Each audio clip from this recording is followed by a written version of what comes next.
천왕중의 득법이 있었고, 그 다음에 나아가서는 개송찬탄, 이렇게 이제 과목이 이렇게 보면은 다 이해할 수가 있습니다.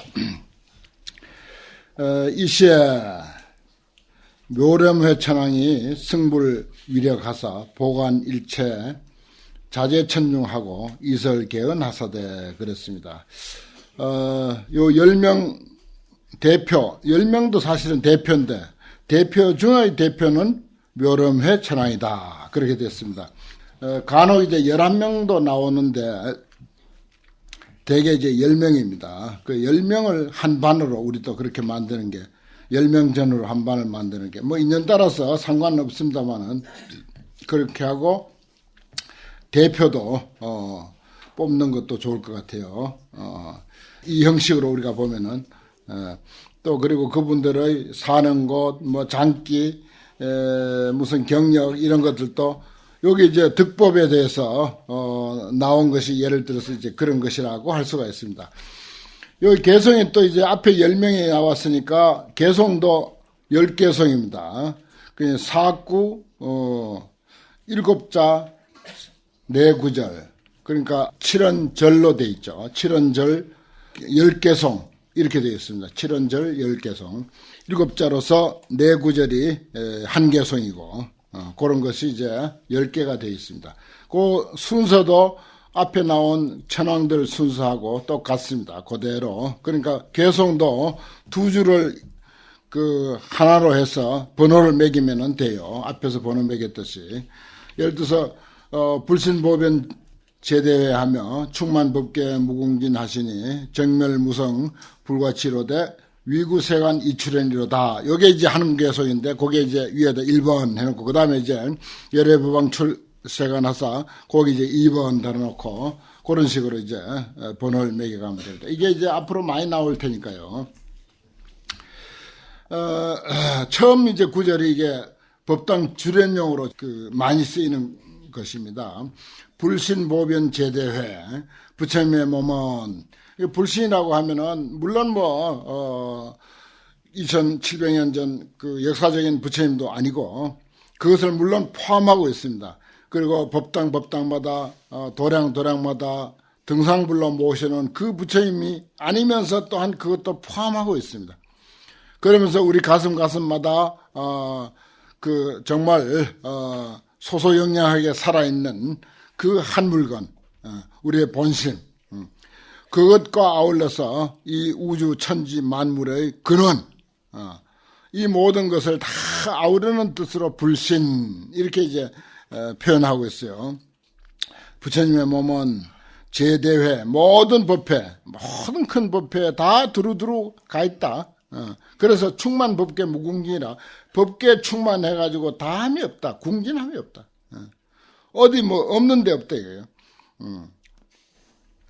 심한 표현으로 옛날 춘상 스님께서 뭐 기차를 타고 가는데 어떤 이교도가 하나님은 무소부재하다고 뭐 안 계신 데 없다고 그러니까 듣다 귀찮아가지고 야 그럼 똥통 속에도 있냐 그랬더니 어찌 신을 갖다가 똥통에다가 비유하냐. 아니 우리는 똥이 그대로 부처님인데 이런 말을 했다고 하는 그런 이야기를 우리 수자로 망월사에 갔을 때 들었습니다. 그런 이야기. 충만법계 무궁진이라 그렇게 되면 이제 이 글대로라면 어디 없는 데가 없죠. 정멸무성 불가치로되 그러나 그 본체는 정멸해 고요해 텅 비었어. 어떤 개체로서의 성품이 없어. 무성이야. 성품이 없어서 취할 수가 없어. 예를 들어서 연필 같으면 이렇게 딱 연필 이렇게 내가 잡으면 이게 취하는 거죠. 꽃 한 송이 딱 취하면 잡는 것이고 사람 하나 딱 지목하면 그게 취하는 것인데 이것은 그렇게 개체적으로 어떻게 형상을 갖춘 존재가 아닌 까닭에 그러면서 모든 존재에 다 스며 있는 까닭에 이렇게 취할 수가 없다. 그러나 위구세관 이출현이라 세상 사람들을 구제하기 위해서 세상 사람들을 교화하기 위해서는 어디든지 다 나타난다. 출현한다. 며칠 아시면 부처님 오신 날이죠. 사실 부처님은 뭐 그날 오는 것도 아니고 늘 오고 늘 와 있고 이런 차원으로 부처님을 가르치고 이해해야 하는 것이 대승불교고 특히 화엄경입니다. 소승불교 같은 데는 서가모니 한 분, 역사적인 부처님, 그분만을 부처님이라고 되게 이렇게 이야기를 하고 있어요. 그래가지고는 뭐 옛날에 뭐 이수신 장군이고 무슨 세종대왕이고 이 정도로 밖에 느껴지지가 않습니다. 그건 참 너무 잘못 해석하는 거예요.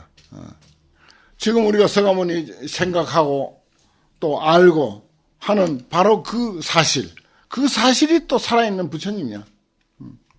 그걸 어찌 우리가 부처님이 아니라고 할 수 있습니까? 우리 마음속에 내가 아는 많지, 내가 배운 많지, 또 내가 느낀 많지, 내 가슴에 가지고 있는 거 그대로 부처님이야. 또 나아가서 모든 두두물물이 전부가 부처님이다 하는 그런 그 입장입니다.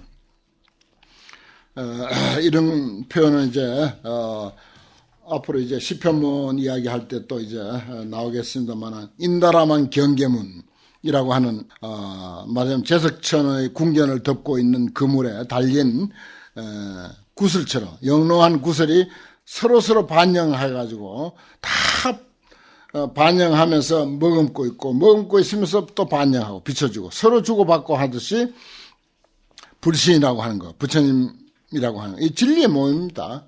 진리의 몸이고 이치의 몸이지. 몸신 하니까 우리는 어떤 그 고정된 어떤 형체로서의 몸을 떠올려서 착각하기가 쉬운데 그런 게 아니죠. 열애부방 출세간하사 능년 조세 묘법등 하사대 열애부방이 세간에 출연하시사 능이 태운다. 그럴 연자는 이제 불태울 연자하고 같이 씁니다. 전부 이렇게 불화 옆에 있는 것을 생략하고 그러할 연자만 써가지고 조세 세간의 묘법의 등불, 세간을 비추는 묘법의 등불을 비춘다. 비춘다. 정말 부처님 오신 날의 뜻을 잘 밝혔네요. 열애 법왕께서 세간에 오셔가지고 능히 세상을 비추는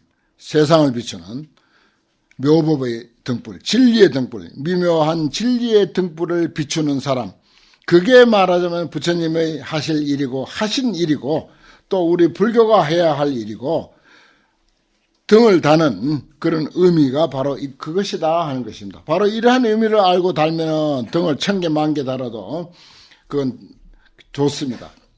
하지만 이러한 의미를 모르고 생략해버리고 등만 단다면 하나도 많죠, 사실은.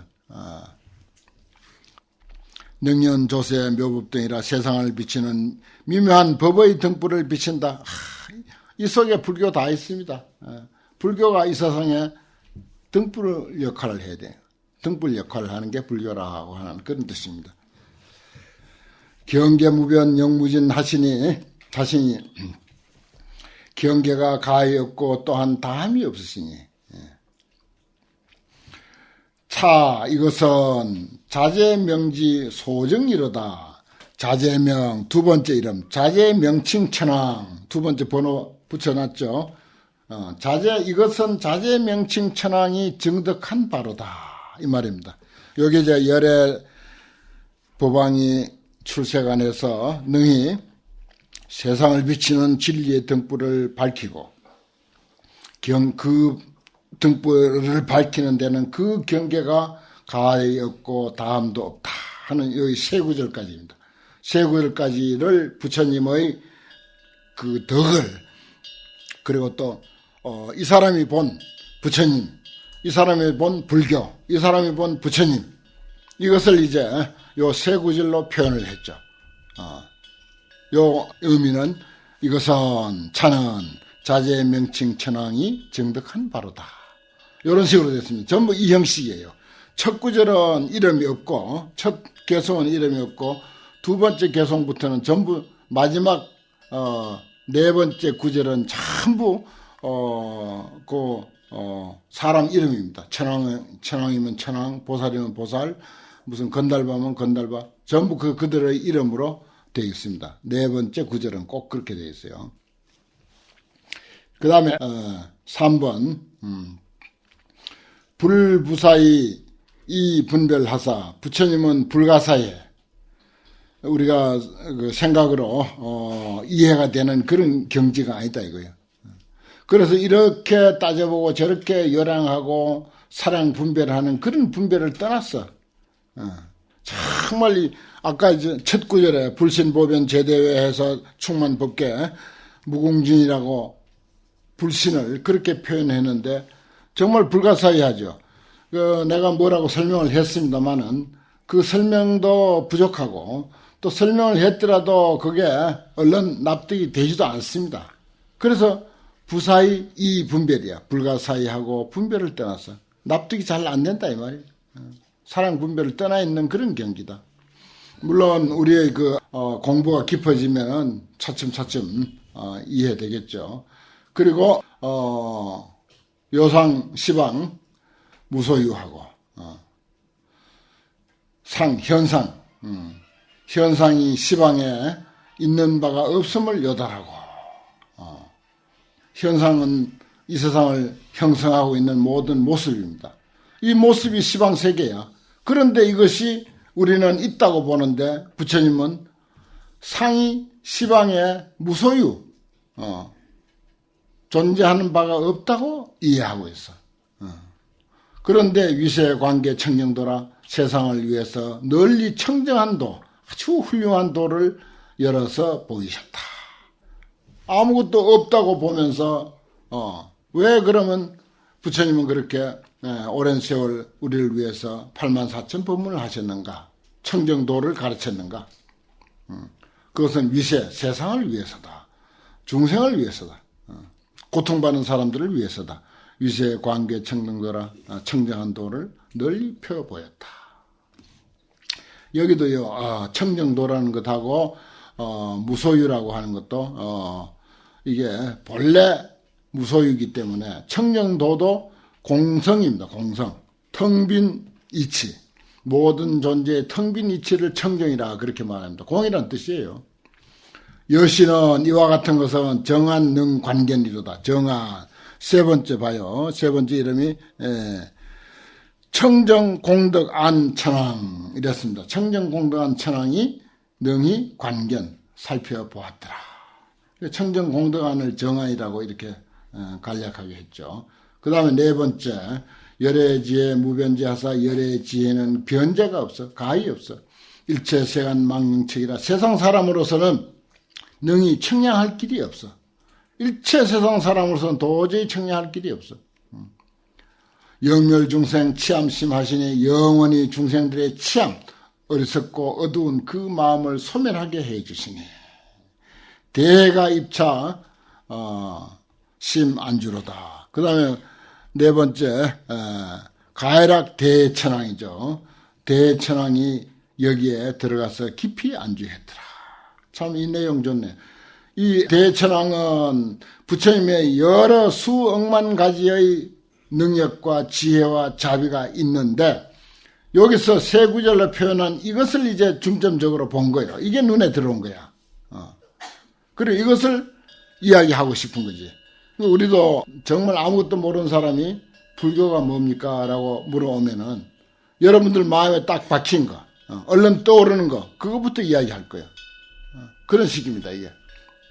불교의 가르침은 뭐 수억만 가지겠죠. 그러나 우리 마음속에 가장 인상 깊게 남아있는 내용, 이걸 가지고 이야기할 수밖에 없는 거야. 길 가다 어떤 사람이 물었다면, 그와 같은 식입니다, 이게. 열애지혜는 변제가 없는데 일체 세간이 도대체 청량할 길이 없다. 영원히 중생의 어리석고 어두운 마음을 소멸하기 위해서 대천왕이 여기에 이 도리에 들어가 가지고서 깊이 안주했더라. 그 다음에 5번 열애 공덕 부사이여 열애의 공덕은 불가사의하며 중생견자 번뇌멸이라 중생이 열애의 공덕 보는 사람마다 번뇌가 저절로 소멸해버려.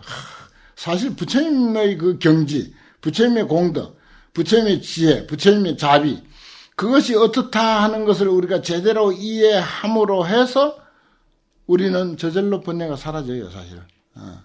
그거 뭐 알뜰히 번뇌 없애려고 노력할 필요 없습니다. 번뇌 없애는 노력이 따로 있는 게 아니고 아주 훌륭한 부처님의 지혜와 자비를 이해함으로부터 내 속에 아주 그 알량한 좁은 소견, 소인배 같은 그런 소견들은 저절로 소멸되죠. 왜냐? 대인이 훌륭한 것이 아주 태양처럼 빛나니까. 근데 아주 소인다운 아주 작고 소견머리 없는 그런 것이야. 거기에 말하자면 명함을 못 내지 않습니까? 그 구름 몇 조각 떠 있다 하더라도 밝은 태양이 탁 떠올라 버리면 그 구름 몇 조각 그냥 저절로 사라져 버리는 거예요. 이거 참 좋은 표현입니다.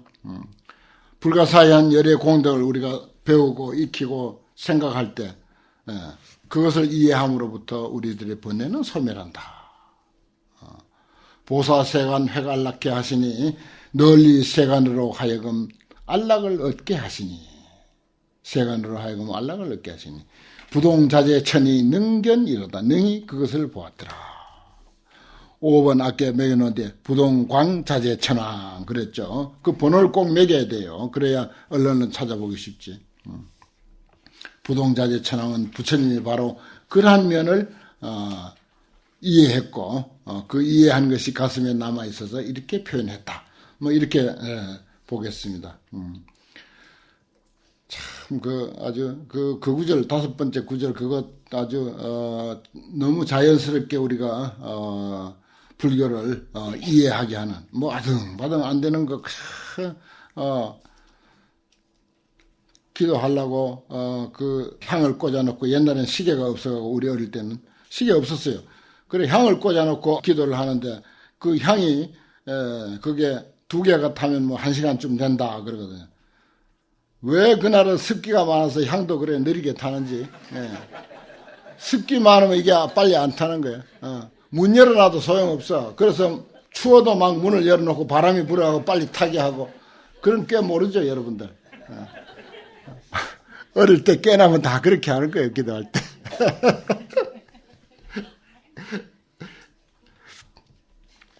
그렇게 하는 게 아니고 그런 식으로 아성바성 힘들게 그렇게 하는 것이 아니고 정말 자연스럽게 부처님에 대해서 제대로 이해하면은 저절로 내 마음이 정화돼. 저절로 정화돼. 법당에 오는 것하고 우리가 개인 방에 들어가 있는 것하고 우리 마음 자세 태도가 달라지잖아요. 그래서 법당에 가가지고 그냥 좌선을 하든지 낮잠을 자도 법당에 가서 낮잠 자면 꿈도 달리고요. 자연스럽게 이렇게 돼야 된다 공부가. 그래 억지로 할 필요가 없는 거죠. 그래서 그런 것을 자연스럽게 우리가 부처님의 그 지혜와 복덕과 그 진리의 가르침을 순조롭게 아주 순리로 접하다 보면은 저절로 편안해져. 이분은 아주 그런 데다가 중점을 두고 보았습니다. 그 다음에 중생치암 상미부일세 열애위설 적정법 하시니 중생의 어리석음의 어둠은 항상 우리를 덮고 있어. 이게 문제예요. 치암이 문제라. 어리석음의 문제라. 어리석음의 문제라. 그 어리석음을 없애는 것은 결국은 적정법이다 이거죠. 공성, 무아, 무상, 무아니 비설신이 무색성향 미촉법. 나는 없다라고 하는 그 적정법. 거기에 막혀가지고 우리가 어리석은 거예요. 그거 하나 모든 것이 있다 내 것이다라고 꼭 그냥 너도 있고 나도 있고 사랑도 있고 미움도 있고 온갖 감정은 그냥 너무너무 확실하게 있다라고 하는 것에서부터 이게 어리석음이 시작되고 거기서부터 고통이 일어나기 시작하는 거예요. 중생치암 상비부일세. 치암이 어리석음이 항상 우리를 덮고 있었어요. 열애는 그들을 위해서 그러한 사람들을 위해서 적정법 이건 공법이에요. 공성에 대한 이치입니다. 무아에 대한 이치를 적정법이라고 그래요. 무상의 이치고 반야심경의 이치고 반야육백부의 가르침이고 적정법은 시적조세 지혜등이라 이것은 세상을 비치는 지혜 등불이라. 참 좋죠. 이것은 곧 세상을 비치는 지혜 등불이라. 묘안이 능지 차방편이로다. 6번째 묘장엄 안천왕이라고 했어요. 그 묘장엄 안천왕이 능히 이 방편을 잘 알았도다. 그 다음에 7번째 열애청정 묘색신여 보현시방 무유비라. 열애청정 묘색신여, 열애의 아주 청정, 아주 뛰어나고 미묘한 색신이여 보현시방 무유비라. 시방에 널리 어디 안 나타난 데 없는데 비교할 데가 없더라. 비교할 데가 없더라.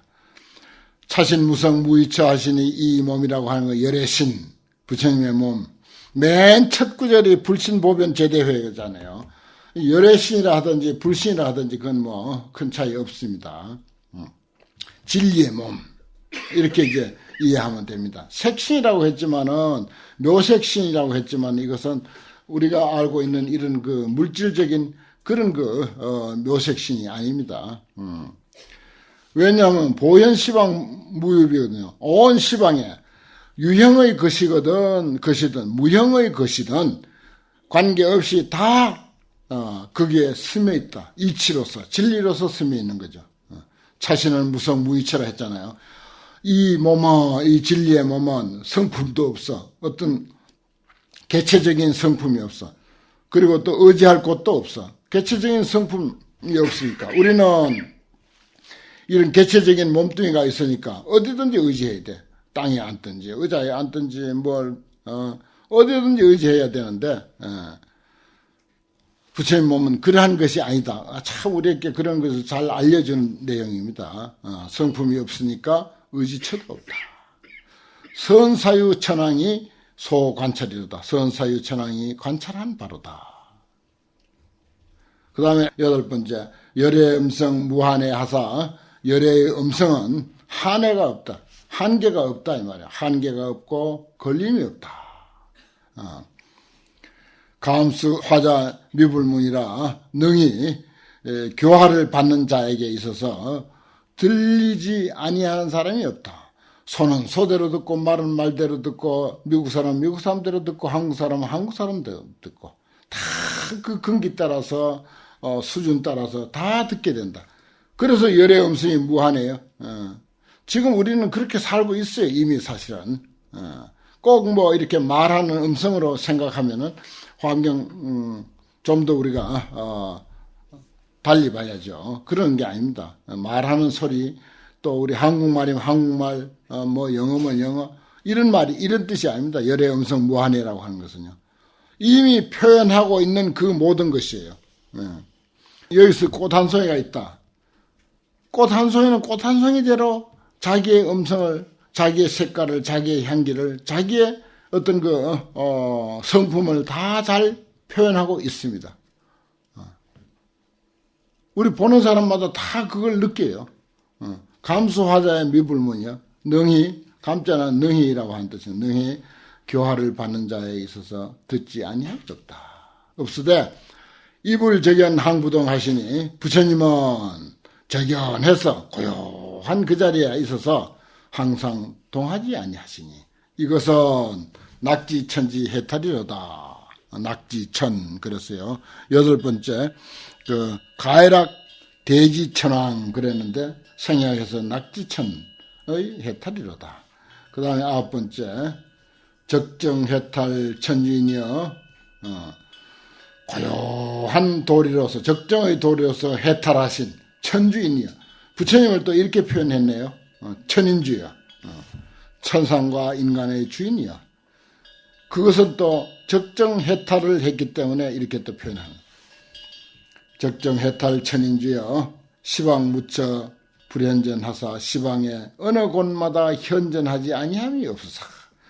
시방에 어디든지 다 현전했다. 그러면 이걸 우리가 막 그대로 쉽게 이해하기로 하면은 시방에 존재하고 있는 그 모습 그대로 천인주 열애고 부처님이다. 그렇게 봐야 돼요. 시방 무처 불현전했으니까 시방에 어느 곳마다 다 있다.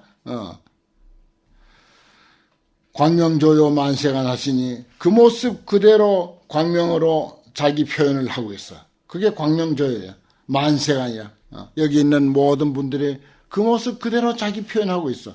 사람만 그런 것이 아니고 저 나무는 나무대로 구름은 구름대로 하늘은 하늘대로 물은 물대로 또 소나무는 소나무대로, 감나무는 감나무대로, 밤나무는 밤나무대로 전부 뭐라고? 광명조요만세가 그 모습 그대로 자기 표현 다 하고 있어. 광명조요야. 그 광명을 비춰서 세간에 가득할 차무해법은 엄낭이 견이로다. 아홉 번째 천왕이 보음 장엄당 천왕이라고 했으니까 차무해법은 이 걸림없는 법, 정말 걸림없는 도리죠. 이 걸림없는 도리는 엄낭천왕이 본 것이다. 그 다음에 10번째 불어무변 대급해 부처님은 끝없는 큰 겁의 바다에서 위중생고 구보리하사 중생을 위한 까닭에 보리를 구했다. 여기 보리란 말이 나오는데 우리 참 보리란 말 잘 쓰죠. 보리심 삼맥삼보리니 또 특히 이제 근래 남방불교 또는 티베트 불교가 많이 들어오면서 보리란 말이 더 우리 귀에 더 익숙합니다. 특히 티베트 불교는 보리라고 하는 이 한마디로서 불교 전체를 표현해요. 그 보리하면 뭐 사전 보면 각이라고도 하고 도라고도 하고 그래 봐야 그것도 또 애매한 거야. 깨달음이니 뭐 도니 그래 봐요. 좀 더 이제 명확하게 표현하려면은 지혜와 자비입니다. 지혜하고 자비를 한마디로 표현하면 보리예요. 깨달았다고 하는 것도 결국 지혜와 자비예요. 그래 내가 저기 티베트 불교에서 오래 있다가 공부하고 온 사람인데 물었더니 자비를 뜻하는 거다. 특히 다라이라마 스님은 자비를 보리라고 한다 그러더라고요. 자비심을 보리라고 많이 한다. 지혜가 물론 겸비돼야 됩니다. 지혜 없는 자비는 바람직한 자비가 아니죠. 우리 보리라고 하면 참 한마디로 좋은 말인데 지혜와 자비를 항상 같이 떠올려야 됩니다. 그래서 중생을 위한 까닭에 보리를 지혜와 자비를 구했다. 종경신통 화일체하시니 가지가지 신통으로서 일체 중생들을 교화하시니 명칭광천리 오사법이로다. 명칭광천왕이 이 법을 깨달았더라. 오사법 이 법을 깨달았더라. 이렇게 해서 이제 10분이 낱낱이 그 부처님의 특징을 뭐 한 분도 같은 표현이 없고 물론 비슷한 것은 있습니다만은 전부 특색 있게 부처님의 면면을 이렇게 이제 본대로 소개한 그런 그 찬불송 또는 탄덕송 덜 찬탄한 그런 개송이다라고 할 수가 있습니다. 참 우리가 좀 많이 읽고 입에 익숙하도록 이런 개송은 입에 익숙하도록 읽고 또 써보고 그렇게 할수록 맛이 더 나요. 자꾸 맛이 납니다. 여러 가지 아주 맛이 납니다. 여기서 설명 들었던 거하고 또 다른 그런 맛을 느낍니다. 그래서 이런 기회에 뭐 다른 거 뭐 금강경이나 법화경이나 무슨 능경 그런 아기자기한 그런 경전들은 그 나름대로 이야기가 있고 뭐 비유도 많고 뭐 그래서 얼른 이해되고 짧은 그 이야기거리도 되고 그런데 화엄경은 그렇지 못해요. 그런데 화엄경을 보면은 이게 도대체 무슨 이야기를 하려고 하는가 참 막연할 때가 있습니다. 그런데 정말 이게 마음을 좀 기울여 가지고 한 구절 한 구절 음미하고 재미를 붙이고 맛을 들이기로 하면은 정말 뭐 다른 경전하고 비교가 안 돼요. 참 글도 아름답고 뜻은 뭐 말할 수 없이 깊고 또 우리 일상생활하고 곧바로 연결이 되고 생활하고 동떨어져 있는 게 아니에요. 그래서 자꾸 익숙하게 읽고 눈여겨보고 또 이렇게 이제 해석해보고 저렇게 해석해보고 우리 생활하고 연관시켜서 해석해보는 그런 자세가 있으면 참 환경을 잘 만났다. 참 환경 좋다라고 하는 것을 느낄 수 있을 것입니다.